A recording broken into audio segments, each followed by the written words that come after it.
አሁን ማለት ነው ለፖርቹጋል እድላለሽ ይሄንን ስፔን አይተሽዋል አይደለ በቃ ነቃ ደንገጥ ብለሽ በኋላ ላይ ክሮኤሽያን ማሸነፍ ምጭ ከሆነ እድላለሽ ተጠቀሙበት ሮናልዶ ተጠቀሙበት ፖርቹጋሎች በጉጉት ነው መጠብቃችሁ ግልጹን ስነግራችሁ ማለት ነው ስፔን 3-0 በሆነ ውጤት አሸንፋለች ጀማው ግን ስፔን እንደምንፈራት አይነት ቲም አይደለችም እመኑኝ ፖርቹጋል ራሱን አስተካክሎ ከመጣ አይደለም ክሮኤሽያን ይሄንን ቲም ራሱ አሸንፎ ለጥሩ ነገር ልንመለከተው እንደምንችል ውስጤ ያስባል ጀማው ግን ፖርቹጋል ያደርገውም የሚለውን አላቅም ማታ ግን ወጥሩ ስፔን አሸንፋለች መታስፈራ ስፔን ግን አልተመለከትኩም ጀማው ወጥሩና ለፖርቹጋል ቋጥሮ ፕሊዝ በእናታችሁ ይሄን ስፔንን ጥሎት ሊያልፍ ይችላል የሚመጣው ፖርቹጋል ማለት ነው ግን ክሮኤሽያን ጀማው ለማንኛውም 3-0 በሆነ ውጤት ስፔን አሸንፋለች ጀማው የማታውን ጨዋታ ስለስንት ገምቱታላችሁ እስቲ ሐሳብ አስተያየታችሁን ኮሜንት ሴክሽን ላይ አስቀምጡልኝ ጀማው ፖርቹጋል ላይ በከባዱ እንገናኝ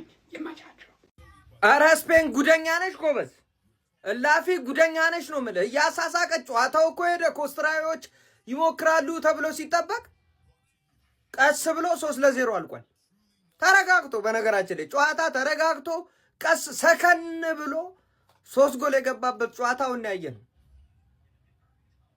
ምንም ነው ኩኩሬላ አራዳ ልጅ ገና ለገና ማድሪድ ገባው ነው መሰለኝ የላሚን ያማል ንግግር አልተመቸኝም አይነት ነገር ነው መሰለኝ መከላከሉ ላይ ብቻ አይደለም እኔ እኮ እሄዳለሁ አሲስቱ ከኔ ውጭ ወደ ውጭ ነው ምን አይነት አሲስቶች ነው የሚያደርገው ያራዳ ልጅ ምንድነው የጀመርከው እንዲህ ሲመሻሽ ነገሩ ቼልሲ ነክነ ሲመሻሽ ይመቻችኋል እናንተ እንደዚህ አይነት ሰጣ ገባ እንዳለ ቀድሞንም እናውቃለን ያራዳ ልጆች ማለት ነው ለማንኛውም ሳብጠቅ ጋርጋ ሶስቷን ቀርቅራ ጥጓን ይዛ ወጣለች ማለት ነው ስፔን ያራዳ ልጆች ቀጣይ እንግዲህ ደግሞ ፖርቹጋል ከክሮኤሽያ ፍጥፍጡን አብረን የምንመለከት ይሆናል ያራዳ ልጆች ሐሳብ አስተያየት እናንተ ነው ሼር ኮፕ ሊንክ ያረጋችሁ ይመቻችሁ እሺ ስፔን 3-0 አሸንፋለች ይሄ ቪዲዮ ቆይቶ ከደረሳችሁ ኮፒ ሊንክ ሪፖስት አድርጉት እያያዘው ስለሆነ ነው ቪዲዮዎችን ማለት ነው ያማል እንደጠበቁት እየተንቀሳቀሰ አይደለም ለምን እንደሆነ አላቅም ፖርቹጋላውኑ ይላችሁ ከስፔን ነው የሚገናኙት ዛሬ ክሮኤሽያን ካለፉ ማለት ግን ያማልን እንደጠበቁት እየተንቀሳቀሰ አይደለም አይኖ ፈርስት ሃፍ ኩክ ያረገ ነበር ሎንጬ ግን ጎል ማግባት አለበት ጎል ማግባት አለበት ኦፍ ኮርስ የባላንዶሩ ነገር ላይ በቃ እየረሳ ነው ታውቃላችሁ አይደለም ሙሉ ለሙሉ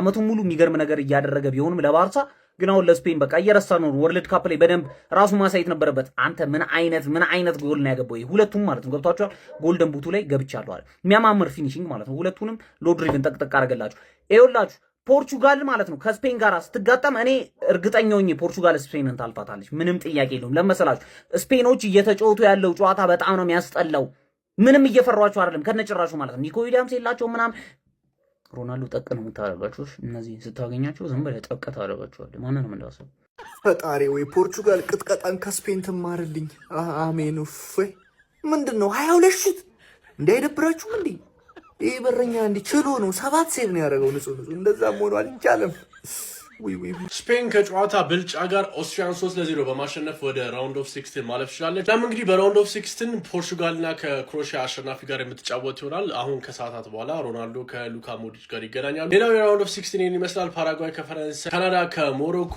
አሜሪካ ከቤልጅየም፣ ብራዚል ከኖርዌይ፣ ሜክሲኮ ከእንግሊዝ፣ አርጀንቲናና የኬፕ ቨርዲ አሸናፊ ከአውስትራሊያና ከግብጽ አሸናፊ ጋር ስዊዘርላንድና አልጄሪያ አሸናፊ ደግሞ ከኮሎምቢያና ከጋና አሸናፊ ጋር የሚገናኙ ሰዎች ማየት የምፈልጉ ጨዋታ የምትጫወታ መሰላችሁ ፕሮባብሊ ከዚህ በኋላ ሊገናኙ የሚችሉት ግማሽ ፍጻሜ ነው ፈረንሳይ ከስፔን የሚያደርጉት ምክንያቱም ፈረንሳይም ጸዴ ቲም ነው ስፔንም ጸዴ ቲም ነው ግን ሳምሃው ፈረንሳይን አይደርሱበትም ብዬ አስባለሁ። የራሷን ሳታውቅ የሰው ታማስላለች ማለት አሁን ነው ማለት የራሷ አሮባት ነው የራሷን ሳታውቅ ብቻ እንደፈለጋችሁ በሉት እኔ ስላላወቅኩ ነው እኔም ብሎ ቋጣሪ ማለት ነው ስፔን ላይ የሌለ እየቋጠርኩ በኔ ቤት ምንድነው ቀመሬ ኦስትሪያ ካለፈች ማለት ነው ድንገቴ ብሎላት ካለፈች ምናምን ፖርቹጋል ክሮኤሽያን ካሸነፈች ቀለል ያለ ቡድን ታገኛለች ብዬ ማለት ነው እንደዛ ነው የቀመርኩት በኔ ቤት ማለት ነው።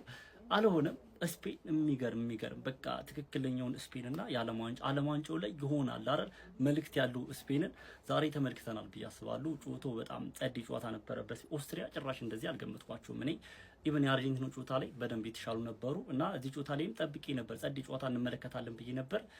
በኦስትሪያ በኩል ምንም የተለየ ነገር አልተመለከትንም ማለት ነው። በተለይ ደግሞ ምንም የጎል ሙከራዎች አልነበሩ ኢቨን ቢግ ቻንስ አንድ ነበር ያደረጉትና እንደጠበቁት አይደለም። ስፔን እንደ ቡድን በጣም ጸዴ ነበሩ። ለኔ ፐርሰናሊ ጮቶ ኮከብ ብዬ ማስበው በዛሬው ጨዋታ ማርኮ ኩኩሬያ በጣም ነበር የሚችሉ 2 አሲስቶችን ማድረግ ችሏል። ያባበዱ አሲስቶችን ነው ማድረግ የቻለው። በተለይ ሰከንድ አሲስቱ በጣም ነበር የሚያምረው። ማድሪድ አፍሷል እያልኩ ነበር ማለት ያው መከላከል ላይ ምን ያህል ኢንቮልቭመንት እንዳሉ ሁላችሁም ታውቃላችሁና ወደፊትም እንደዚህ ከሆነ በጣም ጸዴ ነው ብዬ ነው ማስበው። ከዛ ባለፈ ኒኮ ዊሊያምስን ቤንች አድርገው የአሌክስ ባይና የሚባሉ ተጫዋች በጣም ጸዴ ነበር። እኔ እንደዚህ አልጠበቅኩትም ጭራሽ ማለት ነው። ከዛ ባለፈ ላሚን ያማል ጎል ማስቆጠር አልቻለም። ምን ያስቆጥራል ምናምን ብዬ ጠብቄው ነበር። ፈርስት ሃፍ አሪፍ ነበር፣ ሰከንድ ሃፍ ግን ያን ያህል አልነበረም። 80 ምናምን ላይ ተቀይሮ ወጥቷል። ኦያርዛባል የሚባለው አጥቂ ግን በቃ the most underrated በተለይ ለስፔን ሲጫወት ይህ ልጅ 2 ጎሎችን አስቆጥሯል። አይ ቲንክ ባለማንጮ ራሱ 4 ጎሎችን ምናምን አስቆጥሯልና ግን አይወራለትም።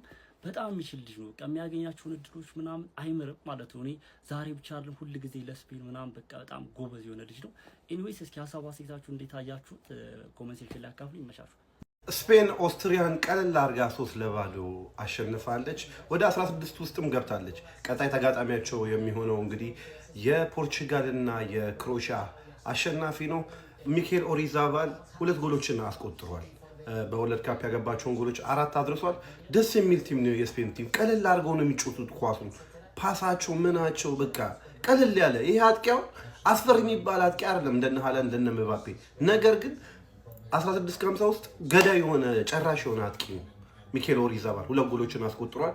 በተለይ ማርኮ ኩኩሬያ ለምን ማድሪድ እንደገዛው ያየውበት ጨዋታ ነው። ያ አጭር ያ ኩሩሩ የሚገርም ተጫዋች ነው እንዴ! ፓስ የሚሰጣቸው ፓሶች የሚገራርሙ ፓሶች ናቸው። ይመለሳል፣ ይሮጣል፣ ያጠቃል፣ ይመለሳል፣ ይሮጣል። ፓሶቹ ምናምን አሪፍ ናቸው። ማርኮ ኩኩሬያ ላሚን ያማል እና ስፔኖች እንግዲህ ወደ 16 ውስጥ ገብተዋል። ቀጣይ ተጋጣሚያቸው የሚሆነው ያው የክሮኤሺያና የፖርቹጋል አሸናፊ ነው። እኔ እንደሚመስለኝ ከሆነ ፖርቹጋል ከስፔን ነው 16 ውስጥ የምናያቸው። ስፔኖች ይህንን የዓለም ዋንጫ ያነሳሉ ተብሎ ከሚጠበቁ ቲሞች አንደኛ ናቸው። እንግዲህ አሪፍ ቲም ነው፣ ደስ የሚል ቲም። ቀለል አድርጎ ነው የሚጮቱት ጨዋታውን ብቻ። ይሄ ነው በቃ ኮንቪንሲንግ ዊን ማለት ስፔኖች እንደዚህ ነው መጮትም ያለባቸው። ጨዋታው ሙሉ ለሙሉ ተቆጣጥረው ምንም አይነት እድል ሳይሰጡ ጭራሽ ኮንሲድ አላረጉም እስካሁን ድረስ። ሜክሲኮና ስፔኖች ናቸው ምንም ጎሎች ያልተቆጠረባቸው እዚህ ዓለም ዋንጫ ላይ እና የሚገርም ሪከርድ ላለመቆጠሩ ብቻ ሳይሆን ግን ጨዋታቸውን ደግሞ አሪፍ ሲሆን እንደዚህ በጣም ደስ ይላል ብዬ ነው ማስበው። እና ዛሬ ደግሞ በቃ ኦያርዛባል እንደተለመደው ምን አይነት አደገኛ የሆነ አጥቂ እንደሆነ በቃ ይለያል። በእውነት የሚጮትበት መንገድ፣ ጌሙ ሪድ የሚያደርግበት መንገድ። ፔድሮ ፖሮም ራሱ የሚገርም ቴስታ ነበር ያስቆጠረው አሌክስ ባይና ካረገለት ክሮስ ማለት ነው። ኩኩሬላ 2 አሲስቶች ይዞ መውጣት ይችላል። ኦያርዛባል ነበር 2ቱንም መስጠት ይቻሉ። ያሱም ራሱ በጣም ጸድት ያለ ጨዋታን ያሳለፈው። ማን ነው መጥፎ ተጫወተ ራሱ የሚለው ተጫዋች ያለ አይመስልኝም ሜዳ ላይ። ፖሮም በጣም ፈርስት ሃፍ ላይ ነበር ትንሽ ቀነስ ያለው። ሰከንድ ሃፍ በደንብ ኢቮልቭድ ሆኖ ጎልን ማግባት ቻለ። የመጀመሪያ ጎል ለስፔን ማለት ነው። እና ከዛም በኋላ ያማር ራሱ ምናልባት ወደ ጎሉ ላይ ብዙ አልደረሰም እንጂ ኮራር ላይ መር አሳዘነኝ ዛሬ በእውነት ነው ብላ ባገዝኩት አልኩኝ። እኔ ራሱ የሆነ ሰዓት ላግዘው እንዲህ ገብቼ ይቅርብኝ ያልኩኝ ከውስጤ ጋር ኮንተምፕሌት ሳደርግ ነበር እና አማራ ራሱ በጣም ዝገት ነበር። እንዴት ያቆሙት ዝም ብሎ ሸርተት እያለ ያልፋል። የዚህ ጨዋታ ደግሞ ምርጡ ተጫዋች ለእናንተ ማን ነበር? ኮመንት ላይ ማስቀመጣችሁን እንዳትረሱ ማለት ነው። እኔ በበኩሌ ምናልባት ሚኬል ኦያርዛባል እና ማርኮ ኩኩሬያ በተለየ መልኩ ተጫውተዋል ብዬ አስባለሁ። ከሌሎቹ አንጻር ሁሉም በቃ እኔ አባብ አቨሬጅ ነው የተጫወተው ብዬ ነው የማስበው። አሪፍ ነበሩ ሁሉም፣ ግን በጣም በቃ ግዴታ ሆኖ ምረጥ ካልከኝ ምናልባት ኦያርዛባል ወይ ደግሞ ማርኮ ኩኩሬያ ነው የምመርጠው። ሌላ እና ያማልም አሌክስ ባይና ምናምን አሪፍ ተንቀሳቅሰዋል። ማንናቸው ሊመርጡ ይችላሉ ለተመናገር እና ሰው በስም ስለሆነ ያማል ደግሞ በጣም እንትን ሲያደርግ ነበር፣ ድሪብል ሲያደርግ ስለነበረ ምናልባት ወደ ያማል አምርቶ ሱፒሪየር ፕሌየር ኦፍ ዘ ማች ሊወስድ ይችላል። እስቲ ምን ይሆናል ብቻ ብላስ መጫ እንዳይረሳ ስለምራ ነው መንጨ ጉዳይ እንዳይመጣችሁ ሀሳባችሁ ኮሜንት ላይ ያስቀመጣችሁ ኮፒ ሊንክ ይደረግ። የእናንተ ፕሌየር ኦፍ ዘ ማች ማን እንደነበር ማስቀመጥ እንዳትረሱ። እንቀጥል እስቲ ተጫውተና ሸርተት ከበር እንደዚህ እንደቀልድ ነው። በጣም የሚገርም ነው። ብቻ ለ2-3 እያደረጉ ነበር ሲያስጠሉት የነበረው በቃ 1-2 ለማስጠል ማለት ነው። እንደው ከ8 ድሪብል ምንድን ነው ያሉት ከ8 ነው ከ9 ድሪብል 5-6ቱን አሳክቷል ሲሉ ነበር በመሀል። እንደው አይ ቲንክ 5ቱን ኖ ጨዋታ መሀል ከ7 5ቱን መሰለኝ ሲል የሰሙት ሁሉ እና ያ ሶስ ይናገራል እና ምንም ሊያስቆሙትም አልቻለም ነበረ። ጎል ይገባው ነበር እዚህ ጨዋታ ላይ ቻንሶች አግኝቶ ነበረ። እድለኛ አልነበረም ብለን እናስቀምጠው ለዛሬ እና ያ ስፔኖች እንግዲህ ምላሻቸውን ሰጥተዋል።